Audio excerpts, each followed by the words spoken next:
For 17 years, the woman known as Eris Vale served aboard the Aegis Dawn without a single commendation, complaint, or question asked about her past. She scrubbed floors, calibrated oxygen filters, and carried cargo crates twice her size down echoing steel corridors. Her uniform bore no rank insignia beyond the plain gray band of civilian service.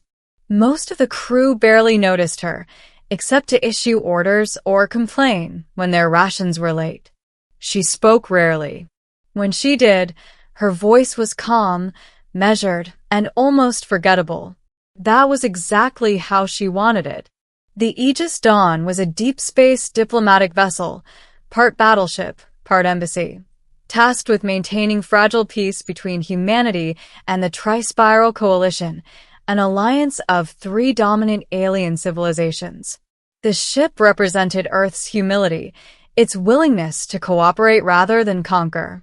Eris represented none of that. She watched everything. Every shift change, every security drill, every fluctuation in the ship's power grid. She memorized the cadence of footsteps in the halls and the emotional rhythms of the crew. She knew which officers drank too much recycled whiskey, which engineers cut corners, and which diplomats would panic under pressure. She learned all of it while pushing a sanitation cart. No one thought to ask why a cleaning attendant could quote star map coordinates from memory or repair a broken gravlock without instructions. When questioned, she simply smiled and said she'd picked it up over time. The truth was older than the ship itself. Eris Vale was not human, nor was she entirely alien. She was something Earth had buried, erased, and classified under a project name spoken only in secure chambers, the Quiet Sovereign Initiative. The silence before the storm. The crisis began without warning. The Aegis Dawn had just entered neutral space near the Threxian border when every alarm on the ship screamed at once. Lights flickered crimson. Gravity lurched. Crew members slammed into bulkheads as the ship dropped out of warp violently. Captain Rowan Hale gripped the command rail, barking orders as the bridge filled with chaos. Status. What hit us? A junior officer stared at his console, pale. Energy lattice. Unknown configuration. We're trapped inside a containment field. The holographic star map bloomed to life, revealing massive geometric structures surrounding the ship, Threxian war constructs, angular and pulsing with violet light. The Threxians did not negotiate. They dominated through fear, enslaving lesser species and stripping worlds bare.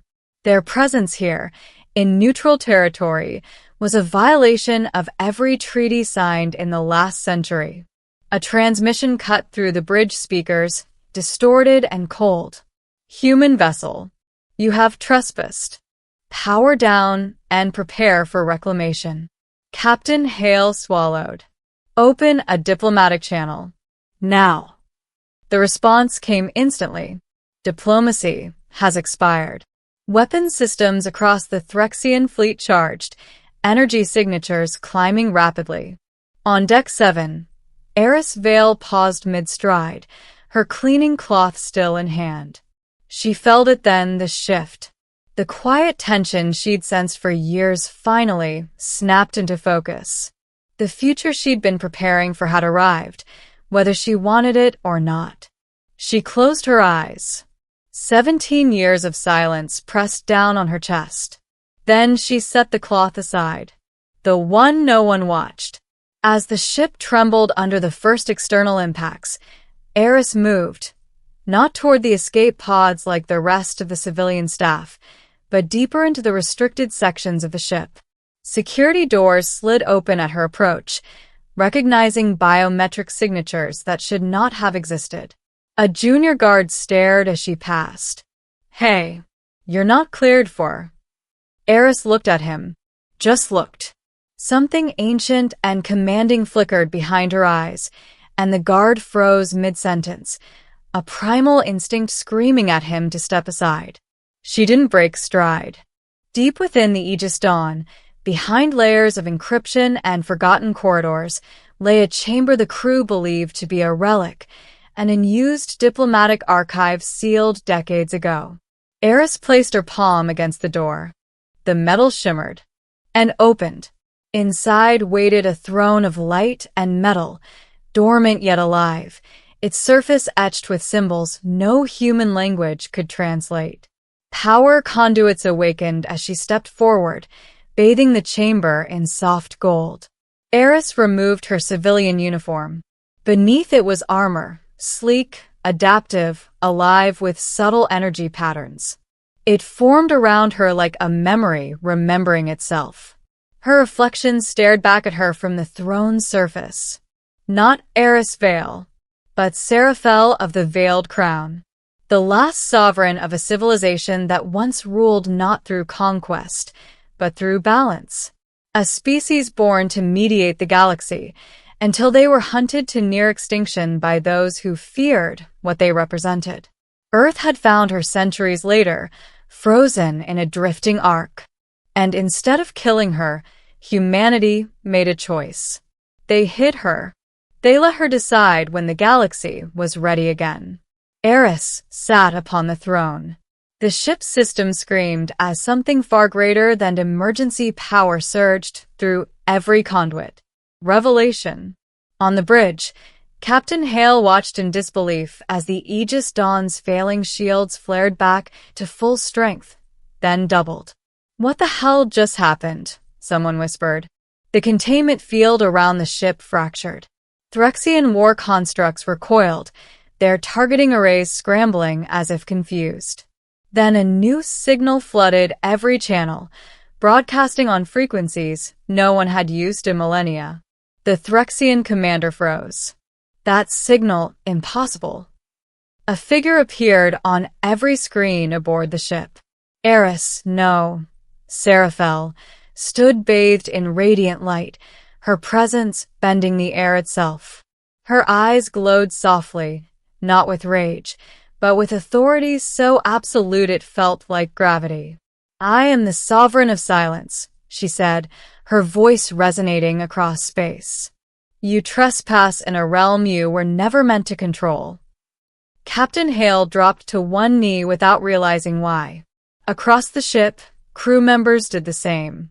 The Threxians reacted very differently. "You are extinct," their commander snarled. "Your kind was erased." Seraphel inclined her head. "And yet, here I stand, because humanity chose not to finish what you started." She raised one hand. The Threxian weapons arrays shut down simultaneously, their energy dissipating harmlessly into space.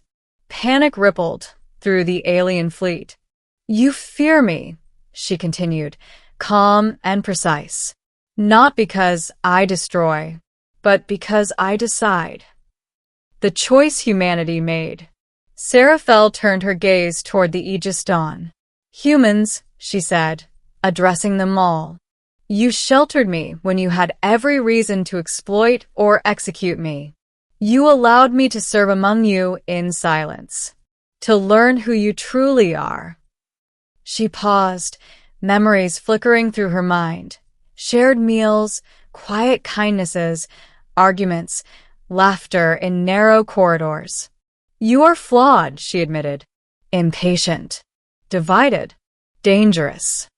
A few crew members winced. "But you are also capable of restraint, of mercy, of growth." She looked back to the Threxian fleet. "And that is why you will never own them." With a gesture, space itself seemed to fold. The Threxian war constructs were not destroyed, but displaced, hurled light years away, their navigational systems reset to primitive states.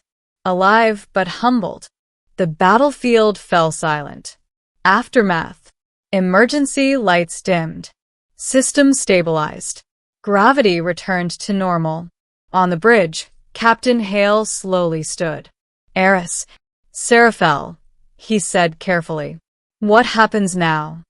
She appeared beside him, not as a projection, but physically, her armor retracting into a form that looked almost human again. That depends on you, she replied. I could reclaim my throne, she said. Rebuild my people. Enforce peace through authority. She met his eyes. Or I could continue as I have, guiding quietly, advising when asked, allowing civilizations to choose their own futures. The captain exhaled. And what do you want? For the first time in centuries, Seraphel smiled. Not the polite smile of a servant, but something real. I want to see what humanity becomes when it knows the truth. The ending that echoed. The Aegis Dawn returned to Earth as a different ship. News of the Sovereign spread across the stars, reshaping alliances overnight. Empires that thrived on intimidation suddenly found their threats unanswered. Smaller species found themselves protected by an unspoken balance. And Eris Vale? She returned to her duties. Still serving. Still watching. But now, when crew members passed her in the corridors, they nodded with respect. Some whispered her name. Others asked questions she sometimes answered. Sometimes she didn't. Because power, she had learned from humanity, didn't need to shout. It only needed to be ready. And somewhere beyond the stars, the galaxy listened, aware at last that the one who served in silence had never truly been beneath them at all. Borders once enforced by fear softened. War fleets slowed. Commanders suddenly unsure whether their next aggressive move would be quietly undone before the first shot landed. No empire could prove the sovereign was watching, but none could prove she wasn't. That uncertainty changed everything. On Earth, leaders demanded answers. Emergency councils convened. Old generals wanted Seraphel weaponized, studied, controlled. Younger diplomats argued she had already chosen her side simply by not ruling. Seraphel attended none of those meetings. She remained aboard the Aegis Dawn, walking its corridors in plain clothes once more. No armor, no glow, just Eris Vale again, at least on the surface. But the ship felt different now. People noticed when she entered a room. Conversations paused. Arguments softened. Not out of fear, but awareness. As if everyone suddenly understood that power didn't always announce itself with rank or volume. One evening, Captain Hale found her standing alone in the observation deck, watching a newborn star flare into existence. They're asking when you'll take command, he said quietly. Seraphel didn't turn. I already did, she replied. He frowned. When? When I chose restraint. She finally faced him. Empires fall because they believe peace must be enforced. Humanity survives because, even now, it still debates whether it deserves to lead. She gestured to the stars. That argument is your greatest strength. Hale studied her for a long moment. Will you ever leave us? Yes, she said honestly. But not yet. The truth revealed. Months later, the full truth was released to the public, not all at once, but carefully. The sovereign. The ancient balance keepers. Humanity's choice to hide rather than harness. There was panic. There was awe. There was outrage. And then something unexpected. Pride. Not because humanity possessed a galactic power, but because it had refused to use her. Seraphel watched children on Earth learning her story in schools, not as a goddess or ruler, but as a reminder that even the strongest being in the room could choose to listen instead of dominate. That lesson mattered more than any throne. The final choice. Years later, on the edge of explored space, Seraphel stood once more in the chamber of the veiled throne. The galaxy had stabilized. Not peaceful, but balanced. Wars still flared, but none consumed entire civilizations. Dialogue existed where none had before. Her people's legacy lived again, not in bodies, but in principle. The throne awakened, responding to her presence. She did not sit. Instead, she placed her hand upon it, and powered it down forever. The last sovereign would not rule again. She returned to the Aegis Dawn one final time, leaving behind no decree, no monument, no command structure. Only an example. Epilogue: The Quiet Watcher. Centuries later, historians would argue whether Seraphel truly vanished. Some claimed she aged alongside humans, choosing mortality. Others believed she still walked the stars, disguised, listening, intervening only when extinction loomed. But every culture agreed on one thing. The galaxy changed not when she revealed who she was, but when she proved who she chose to be. Not a queen, not a weapon, but a reminder that the strongest force in the universe was not domination, it was restraint.